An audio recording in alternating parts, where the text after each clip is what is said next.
Hi friends, welcome to our channel. Brahmamudi serial next ఎపిసోడ్లో ఏం జరగబోతోందో ఈ వీడియోలో చూసి తెలుసుకుందాం. చేతన్ అయితే నా కోడల్ని ఇంటికి తీసుకొనిరా అని అన్న అపర్ణ. అసలేం జరిగింది అని తెలుసుకోవడానికి ఈ వీడియోని స్కిప్ చేయకుండా ఎండ్ వరకు చూసేయండి.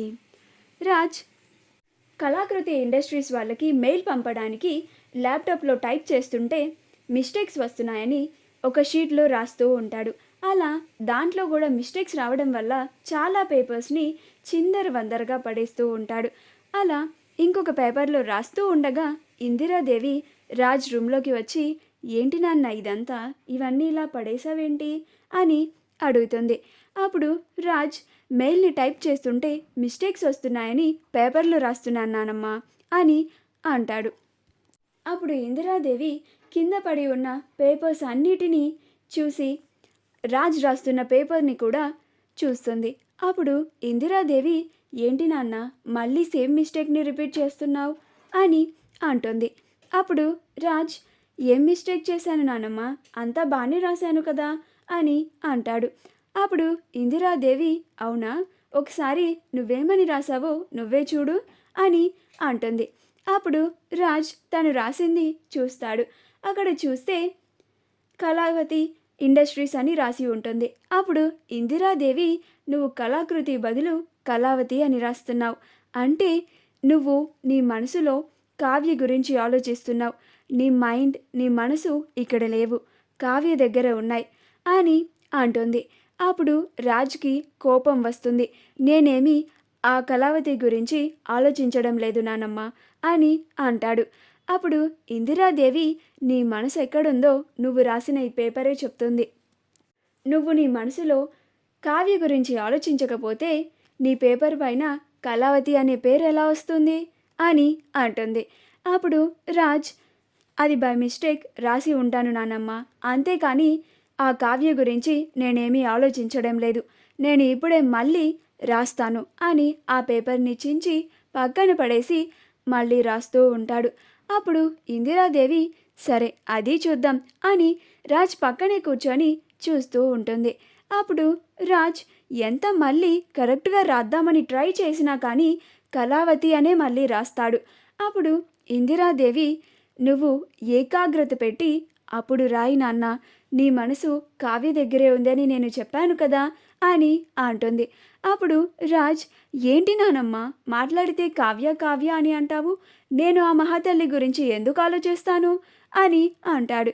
అప్పుడు ఇందిరాదేవి, ఎందుకంటే నువ్వు మళ్ళీ కళాకృతి బదులు కళావతి అని రాశావు కాబట్టి, కింద ఆ లెటర్లో కూడా కళావతి కళావతి అనే రాశావు కాబట్టి, అందుకే నా మాట విని మళ్ళీ ఒకసారి కావ్య దగ్గరికి వెళ్ళి నీ తప్పుని ఒప్పుకొని కావ్యని ఇంటికి తీసుకురా నాన్న అని అంటుంది. అప్పుడు రాజ్, అది జరిగే ప్రసక్తే లేదు అని అంటాడు. అప్పుడు ఇందిరాదేవి, అయితే అప్పటి వరకు ఇలా కళావతి అని రాసుకుంటూ ఆ పేపర్ని పక్కన పడేస్తూ మళ్ళీ రాసుకుంటూ కూర్చో అని అంటుంది. అప్పుడు రాజ్, నేనేమి అలా రాయను, ఈసారి కరెక్ట్గా రాస్తాను చూడు అని కరెక్ట్గా ఏకాగ్రతని పెట్టి ఆ ఈమెయిల్ని కరెక్ట్గా రాసి ఇందిరాదేవికి చూపిస్తాడు. అప్పుడు ఇందిరాదేవి, ఇప్పుడు నేను వచ్చి పక్కన కూర్చొని నీకు చెప్పాను కాబట్టి నువ్వు అలాగా ఛాలెంజింగ్గా ఏకాగ్రత పెట్టి రాశావు, అదే నేను రాకపోయి ఉంటే ఈ నైట్ అంతా ఆ కావ్య గురించే రాస్తూ కొట్టేస్తూ ఉండేవాడివి కదా, ఇదేదో ఆ కావ్యకి నీకు మధ్యన ఉన్న ప్రాబ్లమ్ని సాల్వ్ చేసుకుంటే సరిపోతుంది కదా నాన్న, దీనివల్ల నీ వర్క్ కూడా డిస్టర్బ్ అవుతుంది కదా అని అంటుంది. అప్పుడు రాజ్, ప్లీజ్ నానమ్మ ఆ కావ్య గురించి నా దగ్గర ఇంకా తీసుకురాకు అని అంటాడు.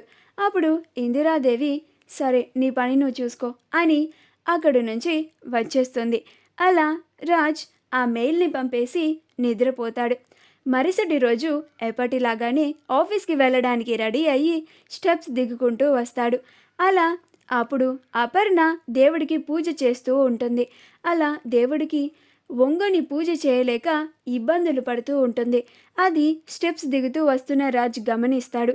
అలా అపర్ణ ఇబ్బంది పడడం చూసి మమ్మీ మమ్మీ అని కంగారు పడుకుంటూ అపర్ణ దగ్గరికి వస్తాడు.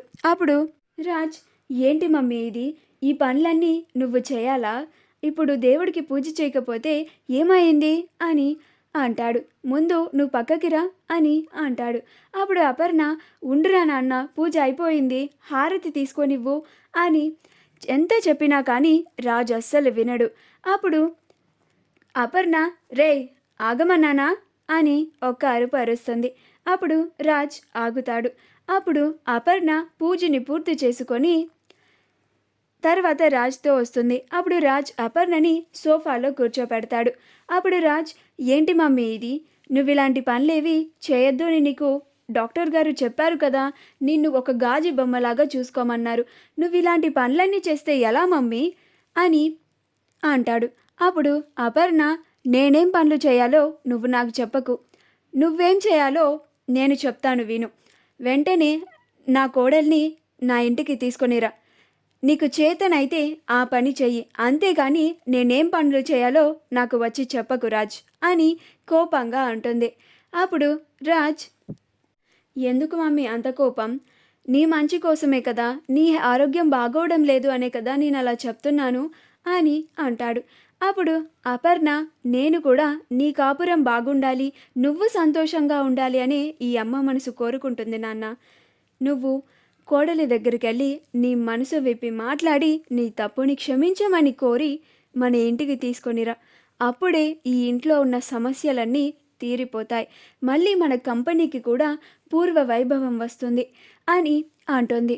అప్పుడు రాజ్, నేను నీకు నిన్నే చెప్పాను కదా మామ్, నేనే డిజైన్స్ వేసి ఆ ఎక్స్పోలో ప్రజెంట్ చేస్తాను అని, ఆ కావ్య వేస్తేనే మన కంపెనీ గెలుస్తుంది అనే సిచ్యువేషనే వస్తే అసలు డిజైన్సే ప్రజెంట్ చేయను అని చెప్పాను కదా అని అక్కడ నుంచి వెళ్ళిపోతూ ఉంటాడు. అప్పుడు అపర్ణ, వీడు ఎప్పటికీ మారతాడో, నా కోడలు ఎప్పటికీ తిరిగి ఇంటికి వస్తుందో అని అనుకుంటూ ఉంటుంది. అప్పుడు ఇందిరాదేవి వచ్చి, ఏంటపర్ణ ఏమైంది అని అంటుంది. అప్పుడు అపర్ణ, చూడండి అత్తయ్య, మీరైనా వాడికి చెప్పండి, వాడు కావ్య గురించి చెప్తే మాట దాటేస్తున్నాడు, అసలు కావ్య గురించి ఏమన్నా చెప్తే అసలు వినడం కూడా లేదు అని అంటుంది. అప్పుడు ఇందిరాదేవి, నిన్న నైట్ కూడా నేను అదే చెప్పాను అపర్ణ, వాడు అస్సలు వినలేదు, వాడు కావ్య గురించి ఆలోచిస్తున్నాడు, కానీ మన ముందు అది ఒప్పుకోవడం లేదు, ఈగో వెదవకి అని అంటుంది. అప్పుడు అపర్ణ, ఏంటత్తయ్య గారు మీరనేది అని అంటుంది. అప్పుడు ఇందిరాదేవి, నిన్న నైట్ వాడు కళాకృతి ఇండస్ట్రీస్కి మెయిల్ రాయబోతూ కళావతి ఇండస్ట్రీస్ అని చెప్పి చాలా పేపర్స్ మీద రాస్తూ చింపేస్తూ ఉన్నాడు అని అంటుంది. మా వీడియో కనుక మీకు నచ్చినట్లయితే లైక్ చేయండి, షేర్ చేయండి, మా ఛానల్ని సబ్స్క్రైబ్ చేసుకోండి, పక్కనే ఉన్న బెల్ ఐకాన్ని క్లిక్ చేయడం మాత్రం మర్చిపోకండి.